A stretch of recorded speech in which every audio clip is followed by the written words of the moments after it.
I let him go. There was little else to do.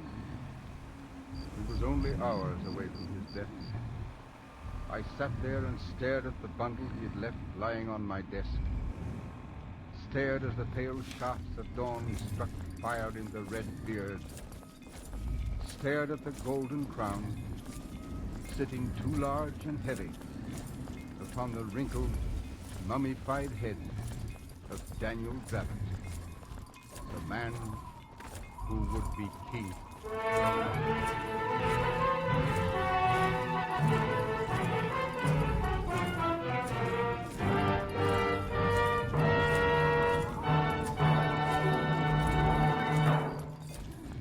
Escape is produced and directed by William N. Robeson. Tonight's story, Rudyard Kipling is the Man Who Would Be King, is adapted for radio by Les Crutchfield and featured Raymond Lawrence as Peachy, Eric Snowden as Daniel Drabbett, and Herbert Rawlinson as Kipling. Musical effects were created and conducted by Cy Fewer.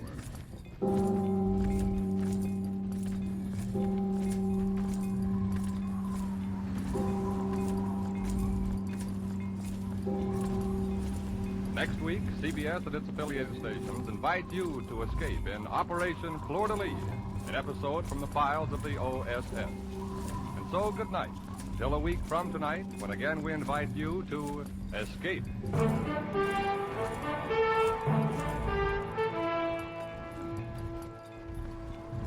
This is CBS, the Columbia Broadcasting System.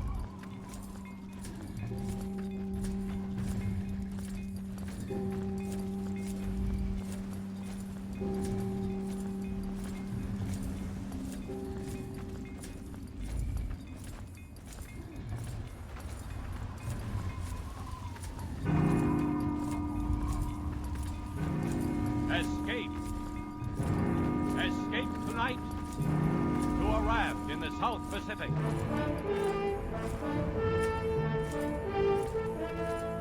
The Columbia Broadcasting System and its affiliated stations presents Escape, produced and directed by William N. Robeson. This, the last of the summer series, is The Fourth Man by John Russell.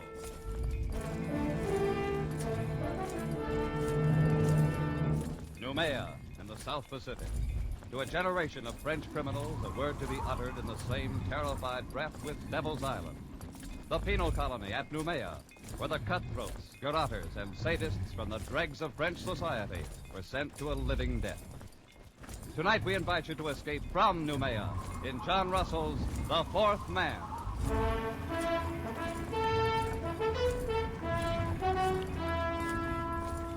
The raft stood to open sea. A mat of pandanus leaves served for its sail, and a paddle of wood for its helm. It was woven of reeds and bamboo sticks lashed upon triple rows of bladders, and it carried 4 men. 3 of them sat huddled together at the far end. Their bodies were blackened with dried blood, and the hair upon them was long and matted.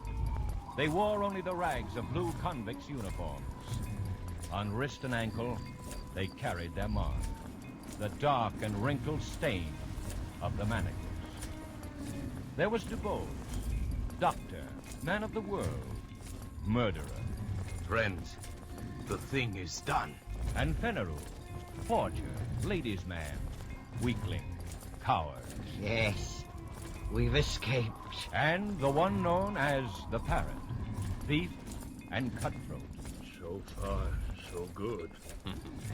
And by the way of celebration, gentlemen, may I offer you cigarettes? Cigarettes? Doctor, you're a marvel, a magician. Look at them. White and fresh as though they just came from the package. How did you do it? Oh. Every 6 months there are about 75 escapes from Noumea, and not more than 1 succeeds. Ours would be that one, I knew. So, 3 weeks ago, I bribed the night guard for these very cigarettes, so that we might sit here, my friends, as we are doing, and celebrate. I want a light. A light? What of that? Our doctor's a wonder. He thinks of everything. He gives us cigarettes, matches, and our freedom. Wait till you've got your 2 feet on a pavement again. That'll be the time to sound off about freedom. To wear starched collars again. To throw the girl, clean and fresh from her bath, down the Place de la Concorde. Suppose we get a storm. It's not the season of storms. Just the same. Suppose we get a storm. We're okay, my friend. You must not be so impatient. Remember, we were convicts back there, festering in oblivion. Now we are men raised from the dead. Suppose we get a storm. You've got a gift of speech, Doctor. But where's the ship that was going to meet us here? This is the day, as agreed. It will meet us. The wind will blow us to China if we keep on. We can't lie any closer to shore. There's a government launch at Torian. I doubt if the native trackers have given us up.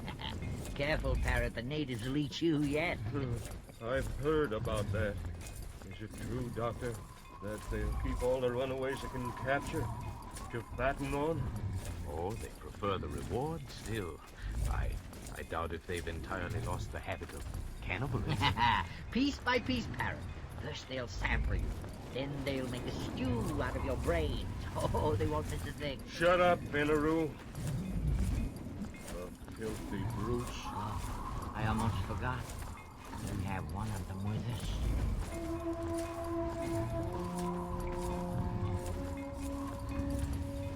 The fourth man was steering the raft. He sat crouched in the stern, his body glistening with spray. His huge dark hands held the steering paddle. He was motionless, like an idol, his eyes fixed on the course ahead. The fourth man on the raft.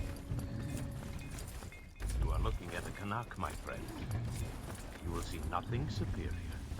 No line of beauty to redeem the low angle of the forehead, the knobby joints of the body. Nature has stamped him with the mark of inferiority, and he has set the final seal himself, that twist of bark about his middle, that prong of pig ivory through his nose. Yes, but nonetheless, he is a man. And there is a price on our heads. He could be taking us where he likes. Calm yourself, We Benno. will donate 10% of the Simple caps animal. to a non-profit Does that mean organization. he couldn't double-cross us? It does.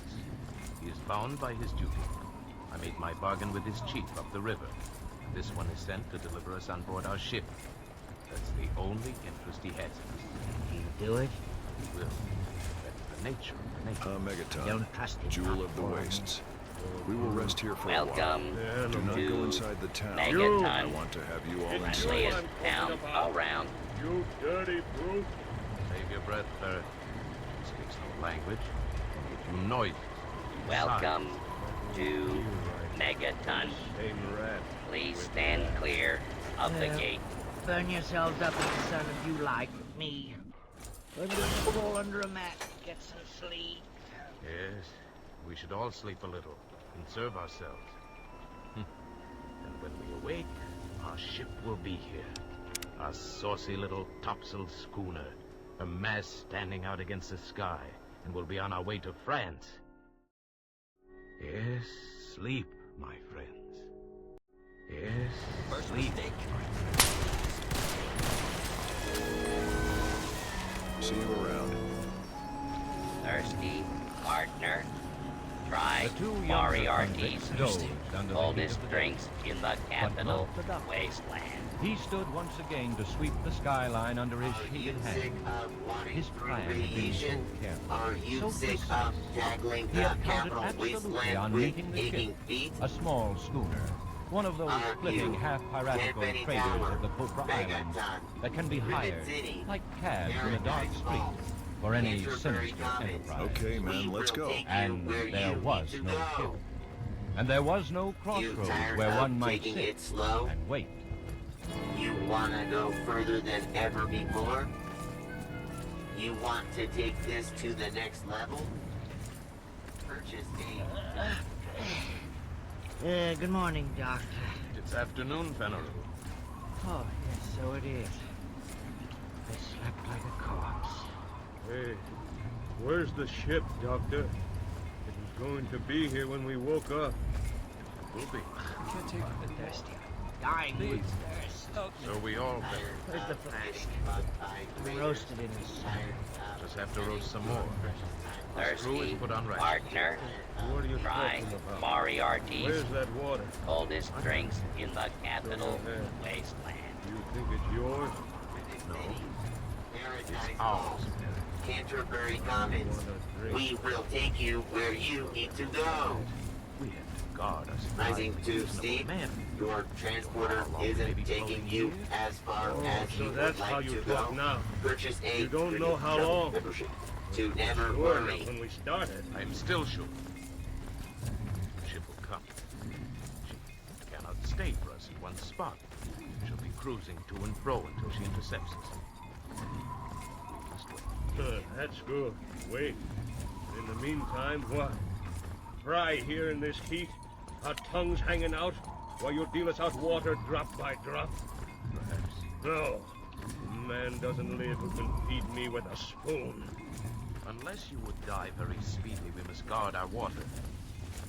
We can only do our best with what we have. All right, Doctor. Do your best. Give me a drink. You may have your share, of course. But be warned. When it's gone, don't come to us, to Fenner and me. What's fair is fair. My drink. Very well.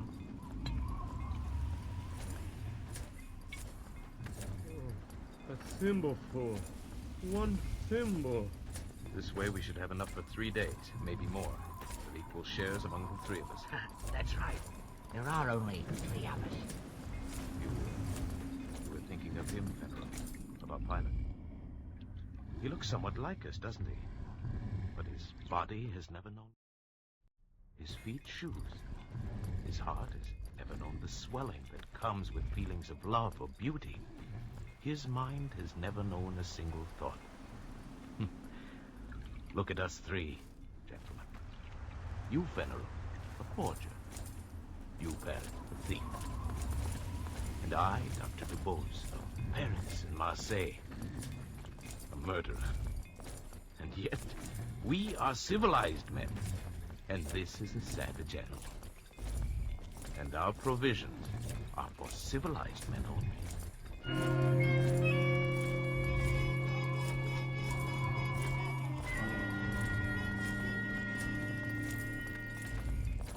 The 3 men awoke to the second day of the raft.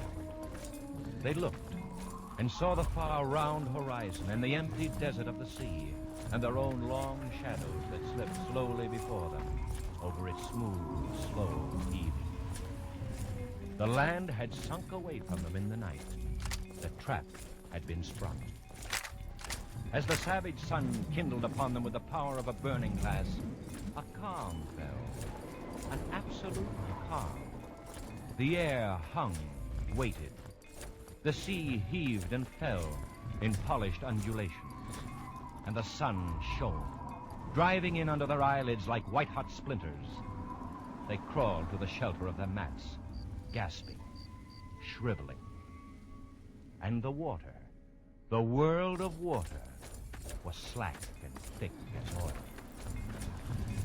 Oh, how lonely it is. Dr. DuBose, Yes, Barrett? look around you. What do you mean? Go on, look around. What do you see? I see water and the horizon. Would this be a ship? A saucy little schooner? Those were your words. Well, where is it? Why don't you see it?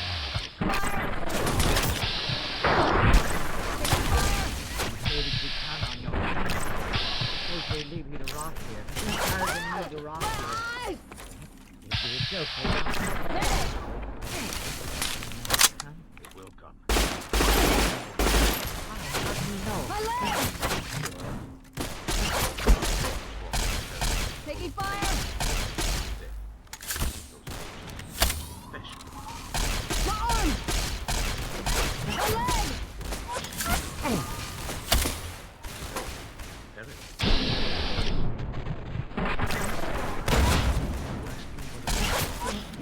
There was something.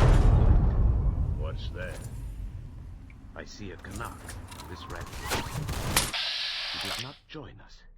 He does not look at us. He sits knees. Sitting motion in the shadows, gazing out into vacancy. So I raise my hand.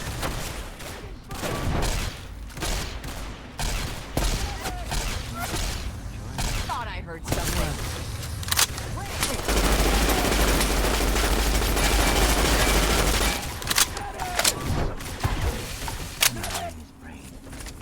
What does he dream of? He hates us. Maybe he's waiting for us to die. Maybe he's waiting for the reward. At least he wouldn't starve on the way home. He could deliver us piece by piece. How does he do it, Doctor? Hasn't he any feeling? I've been wondering. It may be that his fibers are tougher. His nerves But we've had water, and he hasn't. Jack, see his skin. It's moist, fresh. And his belly is a football. Don't tell me this savage is thirsty. And any way he could steal our supplies. Where? Suppose he has his own supplies. Glad that's over. What? We'll see. Damn, it's a fight! Search the rat. Come on, we'll learn his secret. Here, look under the mat. Tear it apart. Now push him aside. Anything there? No. Gentlemen! Mistaken. He has nothing hidden. You're wrong about him, Doctor. You say he has no understanding.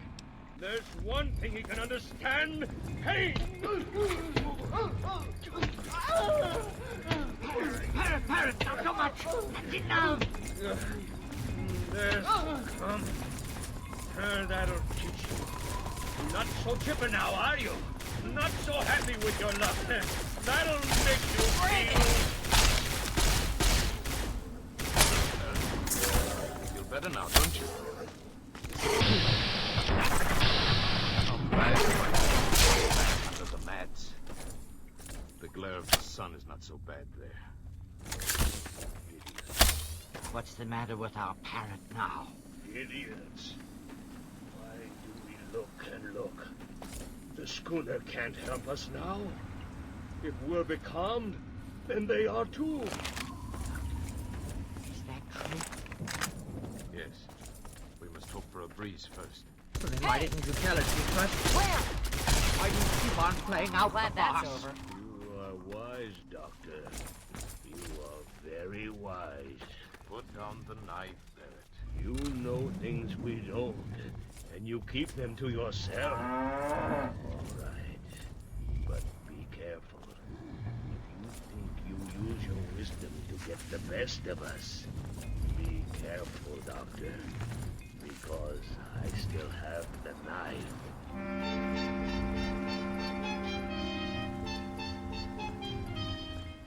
And so the days dragged by, the second, the third, and now it was the fourth. And still there was no breeze. Still there was no ship. Oh, Doctor, what do you stare at? At him. At him, the native. Canuck. Why? Look at him. Look at us. We are dying. Ours are empty. And him. Naked. Wild. Brutish. He has yet to give the slightest sign of complaint or weakness. Doctor, is this a man or a fiend? A man. It is a man. A miracle. It is a man, a very poor and wretched example of a man. You'll find no lower type anywhere. And look at his cranial angle, the high ears, the heavy bones of his skull. Why, he's scarcely above an ape. And what? He has a secret. Secret. We see him. Every move he makes, every minute. What chance has he for a secret? I'm certain. Here are we three, children of the century, products of civilization. And here is this savage who belongs before the Stone Age. Is he to win this struggle? Sir, What kind of secret? I can't say. Perhaps a method of breathing, some strange posture he uses to cheat the sensations of the body. Such things are known among primitive peoples. Known, jealously guarded. Like the properties of certain drugs, the uses of hypnotism. Who knows? We can know. We can find out. Would you ask him? Useless. He would not tell. Why should he? We scorn him. We give him no share with us. We abuse him. So he falls back upon his own expedients. They are the means by which he has survived from the depth of time. By which he may yet survive when all our wisdom is dust. There are a number of ways of learning secrets. I know them all. It would be useless. How could we stand any torture you might invent? You saw how he behaved before? No, that's not the way. Oh, listen to my way. I'm tired of all this talk. Say's a man, all right, when he has blood in his veins. At least we could drink. No, it would be too hot. It would be salt. Well, kill him then and throw him over the side. Let's be rid of the thing. We gain nothing. Then what do you want? I want to beat him. That's what I want. To beat him at the game. For our own sakes, for our racial pride, we must. To outlast him. To prove ourselves his masters. Watch him. Watch him closely, my friends. Watch. I'll watch, all right, my good doctor. I'm not sleeping anymore. And leave you alone with that bottle. The bottle. I've been meaning to discuss our rations with you. Have you? We're running very short. I'm afraid we must cut down again. And what are we cut to? Half a thing will follow. No. We must keep our wits. I say no. All right. Then we'll put it to a vote. You say no. I say yes. Venerable. Yes, anything, but give me mine now. Then it's half a thing will follow. For Monsieur Venerable. Your share, Venerable. More, I'll die. Give me more. No more today. You must. Doctor. No more today. Look, a ship. Oh, at last. Where is it? I don't see any ship. It's a trick. Look, Venerable. He has the bottle. You dirty thief. Look at him. You killed him with that oar. What about the bottle? Yes, there's some left. You caught him just in time. And you caught the bottle just in time. It seems I did. And there is no ship. There will be no ship. We are done. Because of you and your dirty promises that brought us here. Doctor. Liar. Fool. Don't come any closer. Unless you want this flask broken over your head. No. Oh, I wouldn't want that. Just think, Barrett. Why should you and I fight? We can see this trouble through and win, yet. This calm can't last forever. Besides, there will be only two of us to divide the water now. Yes, that's true, isn't it? Venerable kindly leaves us his share. An inheritance. All right. I'll take mine now. My share. Right now, if you please. Later, we'll see. So be it. Your share. Many thanks. And now, Venerable's share. To me, please. As you say. And now, another good doctor. 3. That's enough, there. No, doctor. It's not enough. Now I'll take the rest. Parrot, stop my arm. I'll kill you if you don't let go. Thank you. You see, I have manners, haven't I? And I have wisdom, too. Because I fooled a very wise man. I toast you, Doctor. The best man wins. That was a bright idea of yours. The best. Accessory? Look no further. The transporters have you covered. Spare your feet from the dread and the misery that is the capital wasteland. You tired of taking it slow? You wanna go further than ever before? Forgot You that a want man to cannot take go this without to the next level? 4 days, then drink his fill and live through it. Go on, parrot. Guess about your worthless life. While I'm at the best man always wins, parrot. The best man. Are you a big town boy trying to find your small This town man girl? wins, yes, Doctor. You forgot my knife, didn't you? Forgot me lying at your feet. Gave me up for dead, didn't you? Now it is I, Veneru, who will outlast the two of you. Yes, my good doctor. Best man. Always.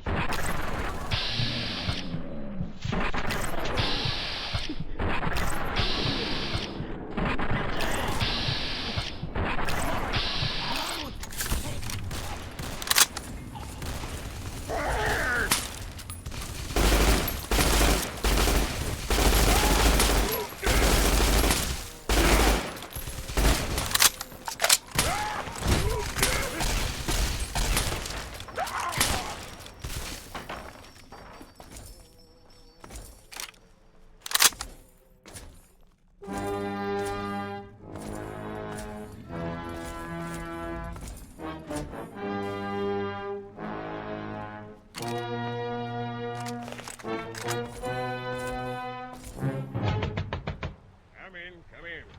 Captain, longboat's back, sir. All right, send Marteau in. He's right here, sir. Bad luck, sir. The raft was here all the time, not 10 miles away from us. Ah, that calm. Well, where are they, the passengers? We're too late. They're all dead. All dead, huh? Yes, one stabbed to death, another skull crushed, the other fried by the sun. They're all dead. Well, then, all the better. Of course, there's nothing to feed. Yeah, but how are you going? Hogsheads, my friend. Hogsheads in the afterhold. Fill them nicely with brine, and there we are. I don't understand. Oh, you're dull, Marteau. Very dull. The gentleman's passage is all paid.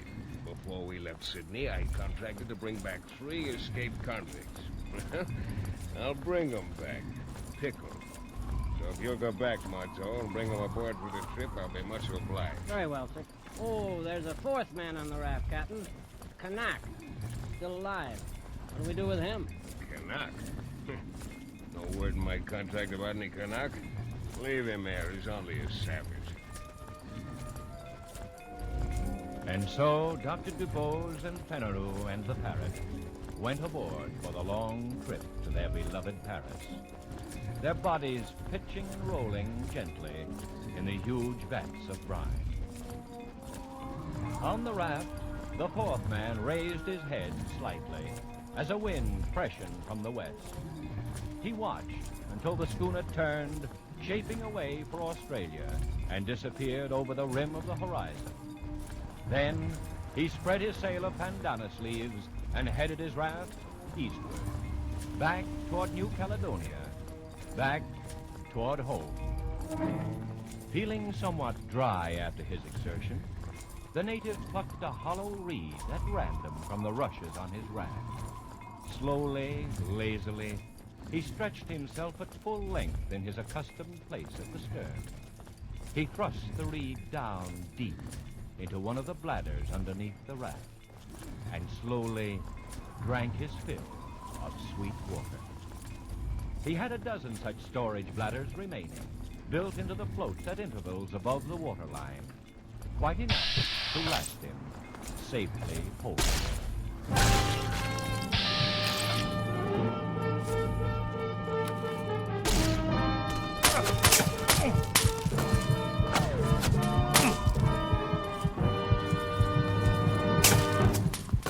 Escape is produced and directed by William N. Robeson. The Fourth Man by John Russell was adapted for radio by Irving Robert, with Paul Frees as Dr. Dubose, Joe Kearns as Benaru, and Nestor Paiva as Parrot. Bill Johnstone narrated. The special musical score was conceived and conducted by Cy Fewer. Escape is then presented by the Columbia Broadcasting System and its affiliated stations.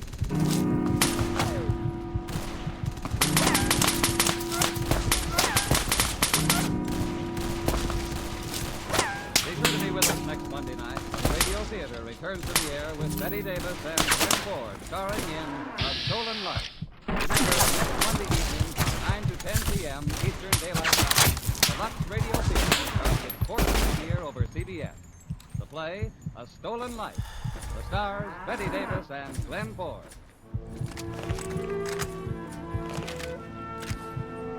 This is CBS, the Columbia Broadcasting System.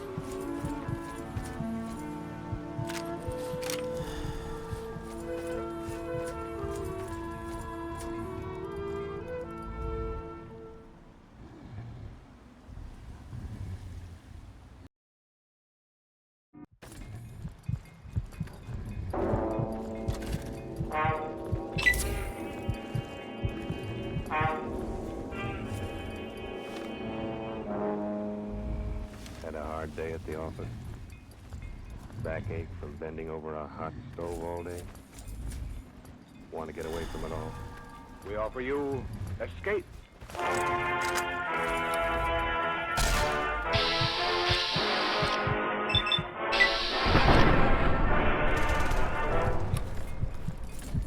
It is midnight, and you are alone. Suddenly the room is plunged into darkness. You sit frozen with terror, because something is there behind you. Something you feared would come. Something from which you must. Escape, produced and directed by William N. Robeson, and carefully plotted to free you from the four walls of today for a half hour of high adventure.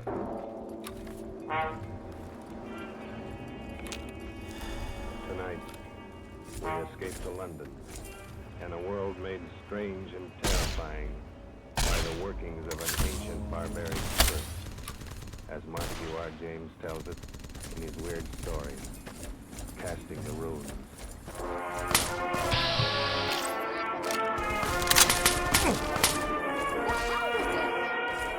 Get back here, you fucking coward! My name is Ben Sutton. I'm a scientist. I'm used to research about fairy tales. I'm regarded as Britain's leading authority on medieval life. And as such, I've studied much of the ancient fears and barbaric superstitions of those times. I should have been the first to scoff at any suggestion that the ancient powers of evil Just ran out. So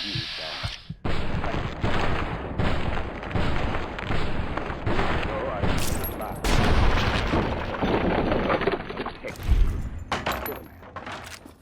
Today, I cannot lie.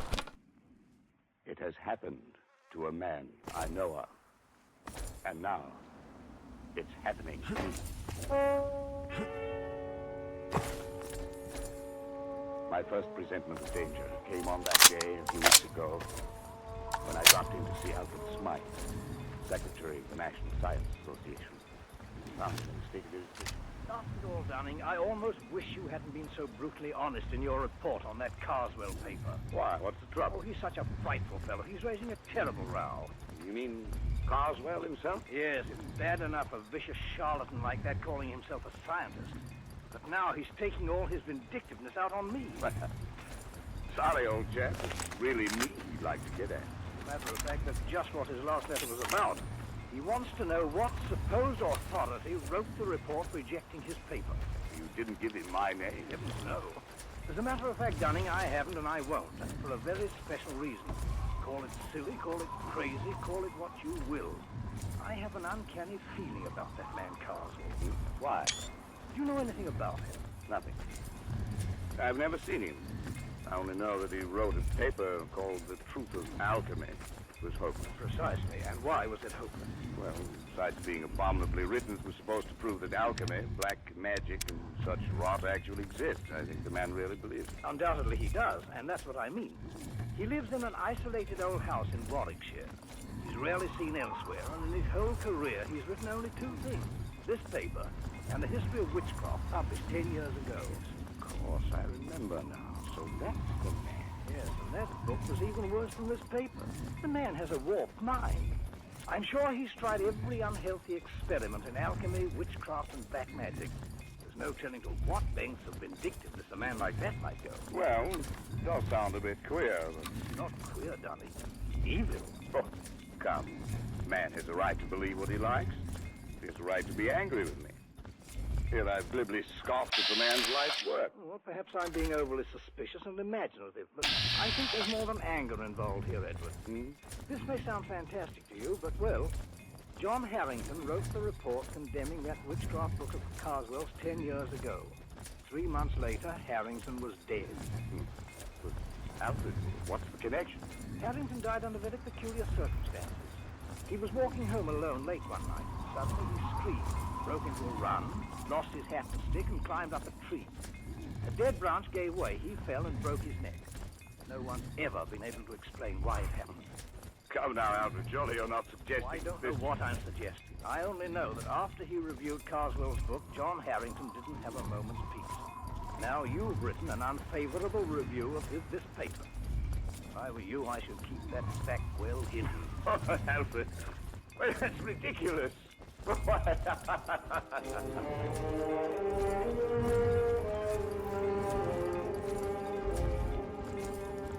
Yes, I laughed at Albert's smart fears.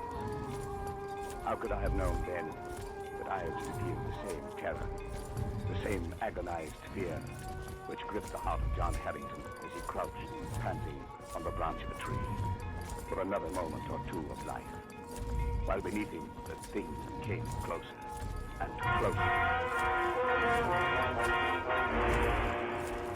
I'd almost forgotten the instant when, a few nights later, I was riding home on a late train.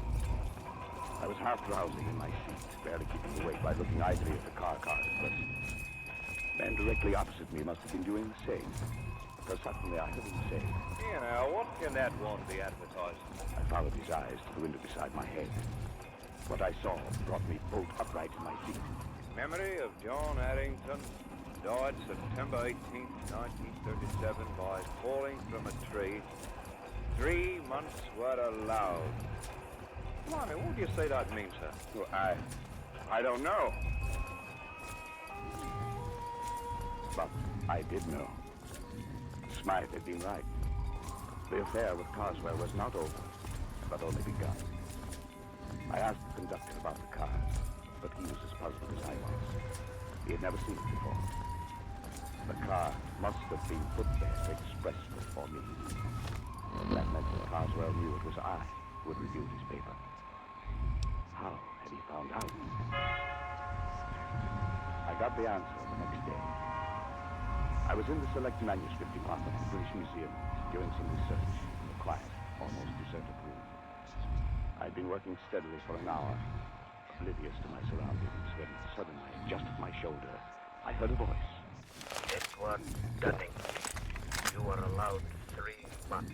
I swung around in my seat. There was no one within 20 feet of me. I sat for a moment, shaken, and then I stooped to pick up the papers I brushed to the floor. I straightened up to find a stout, elderly gentleman standing in front of me. Yes?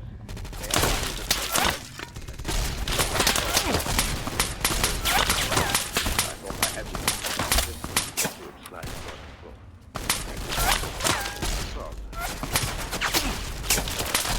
He walked slowly away. A kindly, stout old gentleman. But there was something about him that made me muse. I went over to him.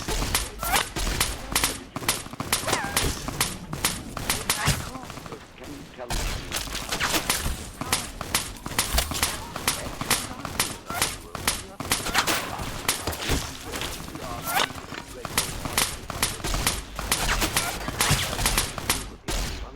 Alfred? Oh, I see. Would you like to meet him, Mr. Dunning? I'll see if I can... No. No, thank you.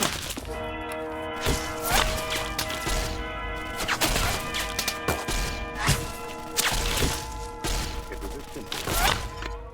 Now, what will be his next move? What was I to expect? I reached home and crumbled with a knife.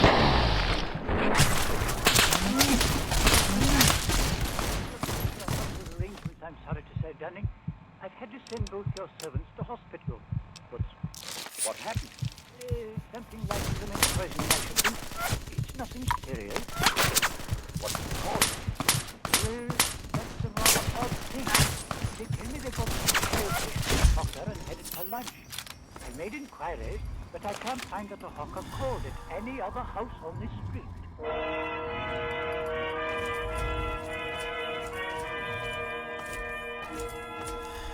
Was this the next one? I was alone, and my nervousness increased as darkness. But almost immediately, I thought I heard my study door opening downstairs. I went out and leaned over the back. There was nothing moving. There was only a sudden, surprising gust of warm air. I went back into my room and locked the door. Suddenly, the lights went on. No doubt it was only a blown fuse, but the tunes were playing up without my mind. I went over to the bed and reached for my watch under the pillow. I suppose I wanted to find out the time. I didn't know why. But fumbling on the pillow, my hand touched something far different from a watch. It was like a mouth with sharp teeth and hair around it, not human at all. I fled from my bedroom and spent a long and miserable night locked in the spare room, my ear to the door. But nothing came. I was not disturbed again. In the morning, I searched the house and found nothing unusual. But the mark of fear must have been stamped on my face, for Smythe noticed it next day. Darling, you look as if you hadn't slept for weeks. Is anything wrong? I don't know, Alfred. Yes, there is. Carswell knows. How? They told him at the museum. Of course, we should have thought of that. Has anything happened yet? I don't know. Too fantastic. It's probably my mind, hypnotic suggestion or something, but... like that man Harrington, I have 3 months left. Edward. Must have been hearing things. I'm all on edge. I don't know what to think. John Harrington had a brother, Henry. Perhaps I'd better get you in touch with him. He might know more about this man, Carswell. Yes, do it. And quickly. 3 months. There's not a lot of time.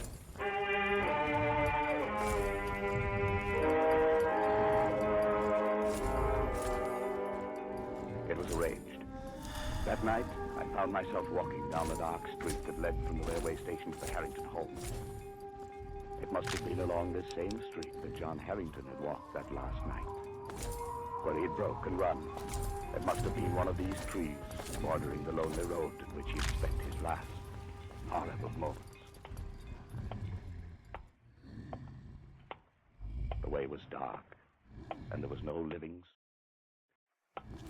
And suddenly, complete terror gripped me. Somehow I knew that I was being followed. At first I only felt it, and then I heard it. I walked steadily on for a moment, my stomach like ice. It was getting louder, coming closer. Unconsciously, my step quickened. I could barely control myself. I wanted to scream and run. The thing came closer, closer.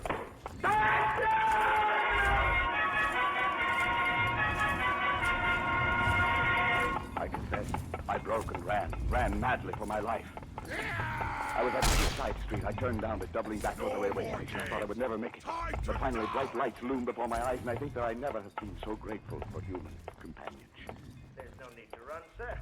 The 840 won't be along for another 5 minutes. I felt very foolish. I couldn't bring myself to walk back down the street. I could only control the home, but call Harry. question. Undoubtedly, Smythe had told him something about it. At any rate, he agreed to visit me at the station 2 nights later. And when he arrived, John was in a very bad state before the accident. The principal thing seemed to be the notion he was being followed. It became an obsession. Yes, I know. I don't think it was that. Then perhaps you can explain it? No. But I have one clue. Your brother reviewed a book very severely not long before he died. Just lately, I happened across the path of the man who wrote it. As far as I'm concerned, that does it. Before he died, John was beginning to feel, much against his will, that Carswell was at the bottom of his trouble. Why? Well, it doesn't make sense. None of this does. But tell me. My brother liked music. He went to all the concerts in town, and he made a hobby of collecting the programs. One night, about 3 months before his death, he brought one home and showed it to me. I nearly missed this one, he said. It seems he lost his, was hunting for it under his seat. A neighbor, a rather stout, elderly gentleman, offered to give John his. The kind gentleman was Mr. Carswell. Undoubtedly. I started to leaf through the program and noticed on the second page some rather curious letters, carefully written there in black and red ink. Neither of us could make much of it, except that the letters seemed to be runic. Runes. Of course. Well, John thought it might be important, and debated whether he shouldn't try to return the program to the stout gentleman. Just then the door blew open, and a gust of air, a strangely warm air, blew into the room. In a flash, it took the bone and blew it straight into the fire. Yes, your brother was right. He should have returned it. Nothing to be done then. No, perhaps not. But do you know what runic letters mean? Well, they're old pre-Druid script, I believe. The kind of writing the barbaric tribes used long before the Romans invaded Britain. Yes, that's right. Casting the runes, they used to call it in the old days. Casting the runes. What do you mean? Well, it was a curse, a hex. In primitive England, people thought by casting the runes, that is, handing a person a piece of paper with certain runic letters on it, that put that person out of the way, destroy him. It's an old superstition. The only way to lift the curse was to return the paper to the one who gave it to him. Give it back without his knowing.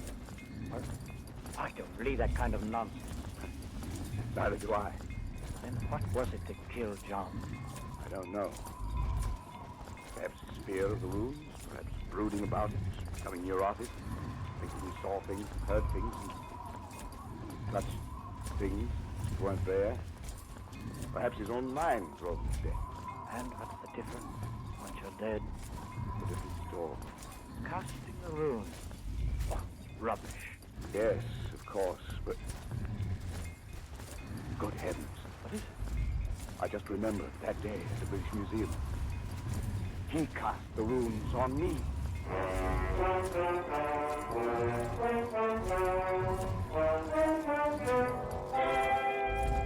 I went swiftly to the writing table, Harrington close behind me. My portfolio was there, full of the scribbled notes I'd been working on that day in the museum. And as I took it in my shaking hands and began leafing desperately through them, one strip of thin, light paper slipped and fluttered toward the open window with uncanny quickness. But Harrington was even quicker and slammed the window shut just in time. Got it? Well, thank heaven.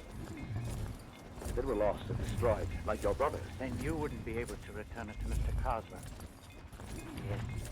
Look at it. It's identical with the one John got. I looked at the flimsy paper. The characters, carefully traced in red and black, were runes, all right. That ancient language used for the Aborigines of prehistoric Britain. I couldn't decipher them. But as Harrington and I stood looking into each other's eyes, each of us could read the other's thoughts.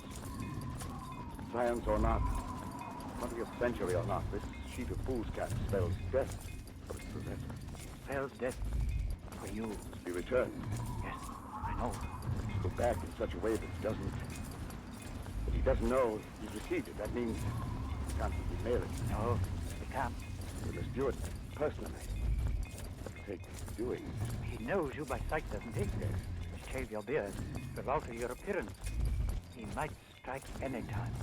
I had 3 months. That's what the warning said. Got to make good on it, Dunning. I've searched 10 years for my brother's murderer, And now he must not escape.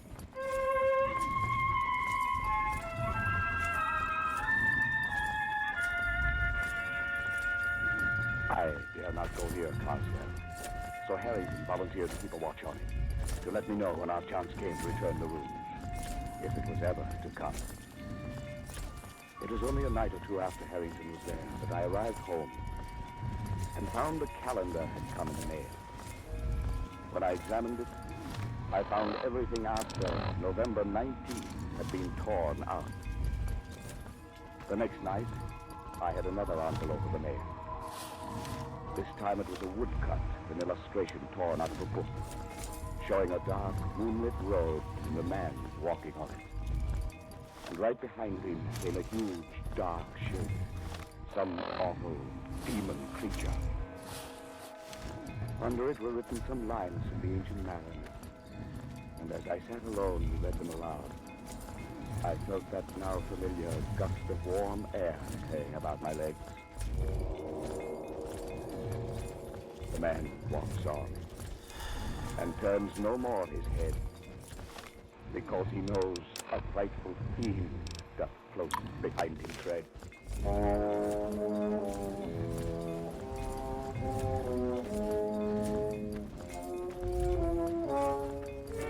Now I knew the pace of my terror, and it was with me always. Walking down the dark street at night, I heard its footsteps behind me. In my lonely house at midnight, it roamed the halls. Like the ancient mariner and John Harrington, I never turned to look. I couldn't. My nerves were going, and I could do nothing but wait. The days, the weeks slipped by, and still Harrington had no plan. I checked off the days on the calendar Carswell had sent. Now there were 8 days remaining, then 6, then 3, 2, 1. It was the evening of the 18th. My last day on Earth was to begin at midnight. I was sitting alone in my living room, bathed in perspiration, fighting to keep my nerves in check. Suddenly, I felt that warm gust of air. I listened. There were soft footsteps. A shadow seemed to cross the hall door. And then the footsteps blended into a loud banging. No, not yet! I still got 1 day more! Not yet! Harry, it's me! Oh, thank heaven. Harry! What's the matter, man? What is it? It's you. You're knocking on the door. Your footsteps. Yes, of course. Oh, thank heaven. I thought... Now, look, man, you've got to pull yourself together. It's tonight we have our chance. What chance? Carswell leaves Victoria Station by boat train tonight at 10. I'll get on with him there. You take the car I brought and drive to Croydon. Get on the train there. And be sure to bring the paper. Yes, I have it. You've shaved already. Good. Everything depends on his not recognizing you. It's Harrington. But suppose he changes his mind. Suppose he doesn't take that trip. My time runs out tomorrow. He'll be there, and you'll do it. You'll do it well. You've got to.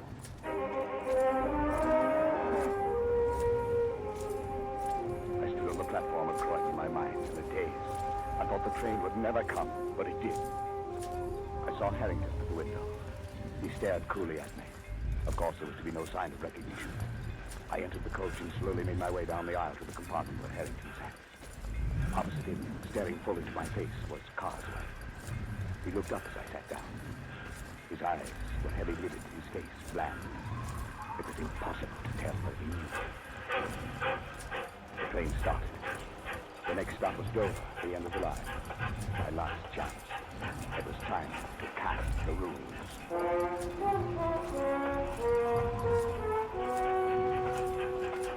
It was a strange ride. Carswell and I seated face to face, staring into each other's eyes. Harrington off to the side, pulling at his face with twitching fingers. If I could have only had a few whispered moments with him to plan our strategy, but that was impossible. Moments dragged tortuously. No one moved. Then suddenly Carswell leaned forward. I beg your pardon, sir. Haven't we met? Met? Well, I don't think so, sir. Not unless you're in the plumbing business. Plumbing? No. Hardly. I hadn't planned it that way. The words, the accent just seemed to come by themselves. And Carswell sat back, an enigmatic expression on his face. I wished desperately to know what he was thinking. Then suddenly he got up and went out into the corridor. This is my chance. I was about to slip over to his bag to see if there were a way to secrete the rooms within. When I caught Harrington's eye and read a warning. Carswell from the corridor was watching, waiting to see if he recognized him. Tired of spending your precious time wandering? Are you tired of taking licks and eat? Ah, Rivet City looks even shittier than I remember. Here are your caps, and if you want, you can join us on the way back, too. Something slipped off his seat and dropped noiselessly to the floor. It was his ticket case, and he didn't see it. Where do you Small want to go? cardboard ticket case with a pocket on the cover. Rising too steep? If I could just get to it and slip that tiny piece of paper into that Your pocket. transport For 15 agonizing minutes, I sat there and stared at it. If only Carswell would go out. taking you But he as sat far as stolidly you would staring like to straight go. ahead. We were coming into the outskirts of Dover, the train slowing down. Suddenly, Harrington stood up, reached up to the rack above Carswell to get his coat and bag. I stared at him blankly for a moment, surprised by his sudden clumsiness. And then I realized what he was up to. The bag, the coat, the briefcase all came tumbling down upon Carswell. What the devil? Oh, I'm sorry. I'm terribly sorry. Clumsy fool, you might have injured me. What were you trying to do? Well, it was my only chance. Carswell stood facing Harrington. I reached down, got the ticket case, and with trembling fingers slid the paper into the pocket. He turned sharply to me and I extended the case toward him. Excuse me, sir. Is this yours? Yes, my ticket case. Where'd you find it? Here on the floor.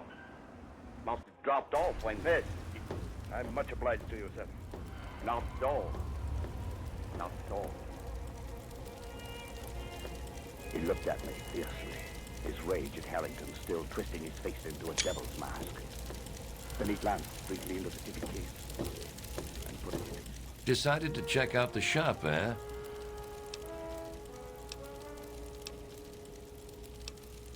I don't put the good stuff out on the table. If you're interested, I can show you the stuff in the locker. Need to do some killing, eh? I have a ticket. I dread it. What the devil do you mean? I'm traveling alone. Now, that's funny. I could have sworn there was another gentleman right there beside you. Walking just at your elbow. Well, there isn't. And I suggest you see an oculist. Oh, I didn't see. I just felt. Sorry, sir. Must have been your rugs. My mistake. Come on, Johnny. Our job's done.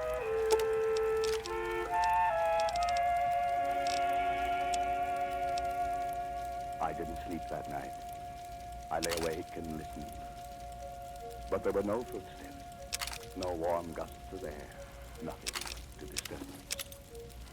All day I felt remarkably free, although this was to have been my last day on Earth.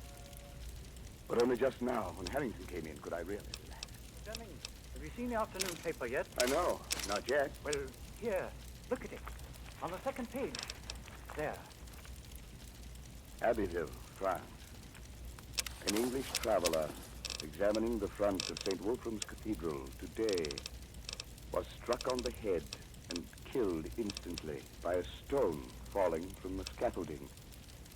A note of mystery was added by the fact that although the cathedral was undergoing repairs, no workman was on the scaffolding at the time of the accident.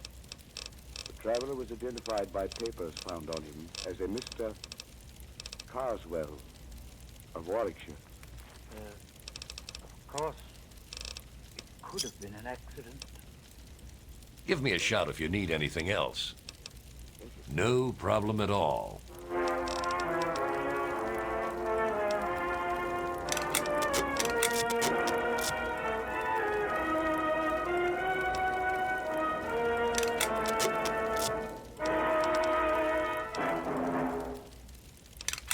Escape is produced and directed by William N. Robeson, and tonight brought you Casting the Runes by Montague R. James. Adapted for radio by Irving Ravitch and John Dunkel. If you need more ammo, this is where to get it.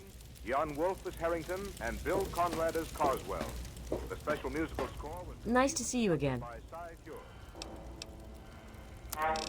Next week,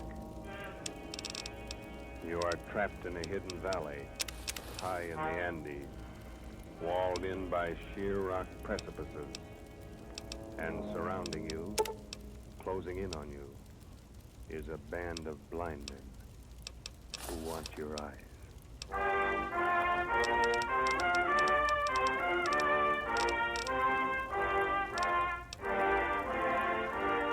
Next week, we escape with H.G. Wells' gripping story, The Country of the Blind.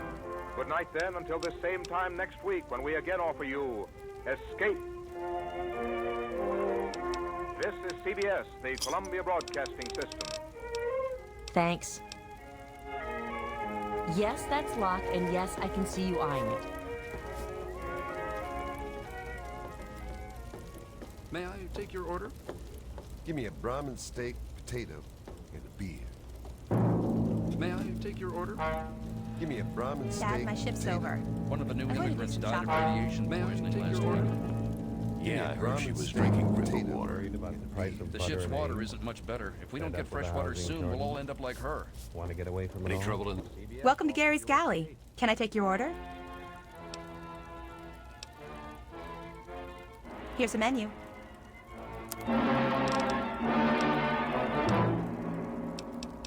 You are alone and unarmed in the green hell of a Caribbean jungle. You are being trailed by a pack of fiercely hungry dogs and a mad hunter armed for the kill. A mad hunter who believes that you, a human being, are the most dangerous game.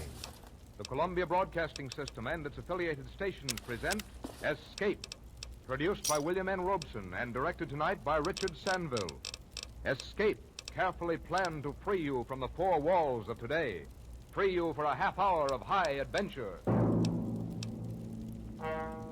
Another satisfied customer.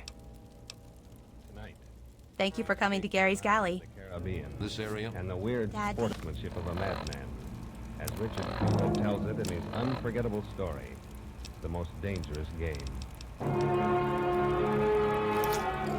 Think you'll ever meet someone? I mean, like Mom. You shouldn't just spend all day cooking, you know.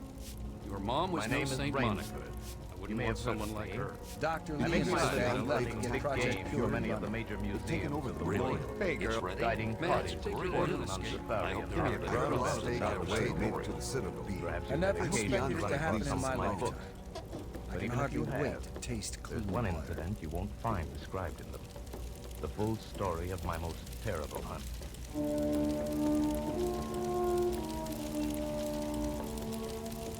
It all began on board a private yacht en route to Rio. With me, my host and I were smoking our pipes on deck, lounging back in steamer chairs, enjoying the sensuous drowsiness of the warm night. Hey, good dinner, eh? Excellent. Afraid I ate too much, though. Care for some gin rummy? Oh, I don't care to move. All right. There's a rather large island off there to the right somewhere. It's something of a mystery. Really? Oh, I didn't know. What island is it? The old charts call it Shipcraft Island. Suggestive name, isn't it? Sailors have a curious dread of the place. Some superstition. I can't see it. Well, you have good eyes, but even you can't see 4 miles or so through a moonless Caribbean night. No, not even 4 yards. It is dark, isn't it? It'll be light enough in Rio. Argue. Oh, by the way, Tenpenny Tower. guns have come from Purdy's. We should have some good jaguar hunting up the Amazon. Great sport, hunting. Best in the world. Yes, for the hunter, not for the jaguar. Oh, why not? They've no understanding. Well, even so, I rather think they understand one thing. Fear. The fear of pain, the fear of death. Huh? Oh, Rod Whitney. Who cares how the jaguar feels? Perhaps the jaguar does. Oh, you're a big game hunter, not a philosopher. Look, the world is made up of 2 classes. The hunter, the hunted. We're lucky enough to be the hunted. You think we've passed that island yet? Yeah, can't tell in the dark. I hope so. Why? Oh, the place has a reputation. A bad one. Cannibals? Hardly. Even cannibals wouldn't live in such an isolated spot. But it's gotten into sailors' legends somehow. Did you notice? The crew seemed jumpy today. Yeah, they were a bit strange now that you mention it. Yes, it's a sort of dread, a kind of mental chill. I'll be hanged if I haven't felt it myself. Oh, pure imagination. But one superstitious sailor can infect a whole ship's company with this fear. Maybe. Well, sometimes sailors have an extra sense which tells them when they're in danger. Enough of that. I think I'll turn in. I'm not sleepy. I'll just have another pipe. Well, good night, then. See you in the morning. Yes. Good night, Whitney.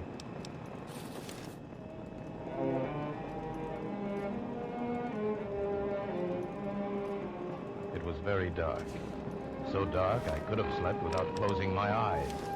The night would have been my eyelids. I puffed at my pipe, got drowsy. Then I was wide awake. A gun out there in the water, a gun. I sprang to the rail, strained my eyes in the direction of those shots, but I couldn't see a thing. I leaped up on the rail to get better elevation, and my pipe, striking a rope, was knocked out of my mouth. I lunged for it, and tight fingers closed around my heart as I realized I'd reached too far and lost my balance.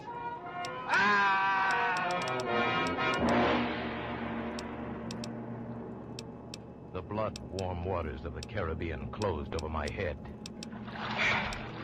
When I came to the surface, the wash from the speeding yacht slapped salt water into my mouth, making me gag and strangling me. I coughed and spat it out and found my voice. Help! Help! Help! The lights from the boat moved steadily away. They quickly became faint fireflies. And then they were blotted out by the night. I struggled out of my clothes and turned to the direction from which I'd heard those shots. I began swimming, slowly, conserving my strength. For an endless time, I fought the sea. Then I began to count my strokes. Thought I could possibly do another 100 before I... Someone was shooting game. Almost at my very elbow, it seemed. Gave me fresh vitality. I swam toward the sound. Then I was in the breakers. In another moment, I was dragging myself from the swirling waters, pulling myself hand over hand onto the narrow beach, gasping, panting for breath. I saw that the dense jungle came down to the edge of the cliff, and I was on land, on blessed land, safe on the soft, warm sand.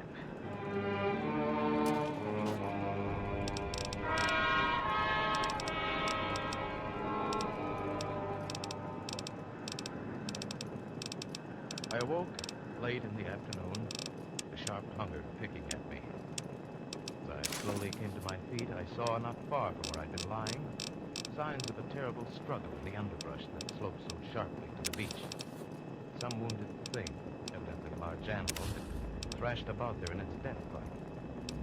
Almost at my feet was a small glittering object, an empty cartridge from a .22. That was odd. The hunter had had his nerve to tackle a large group with so small a gun. I examined the ground closely. Good morning, sir. I'm sorry. Certainly, After them, for night was beginning to settle on the island.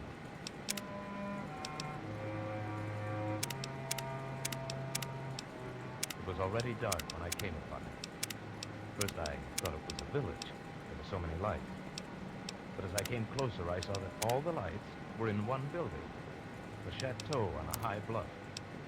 In a few moments, my bare feet were padding up stone steps. You have yourself a fine day, sir.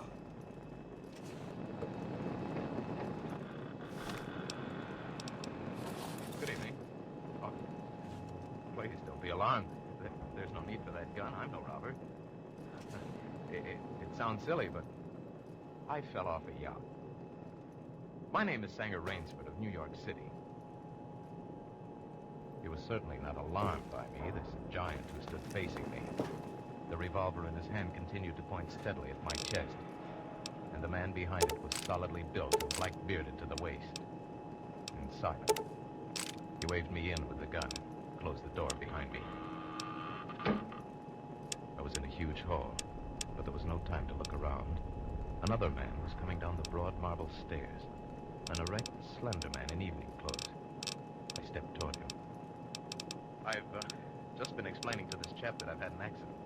My name is Sanger Rainsford. It's a great pleasure and honor to welcome Mr. Rainsford, the celebrated hunter, to my home.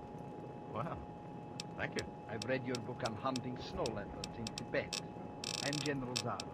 Believe me, General, I'm very happy to see you. All right, Ivan, you can put down that gun.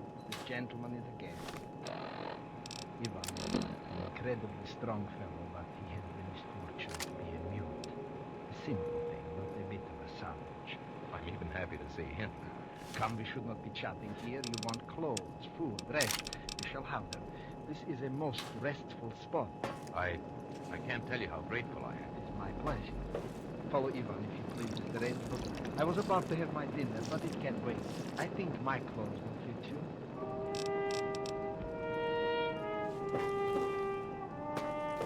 I followed the man into a huge Welcome beam-seating home, sir. bed with a canopied bed large enough. Good morning, sir. Ivan silently laid out an evening suit. And as I put it on, I noticed that it came from a London tailor.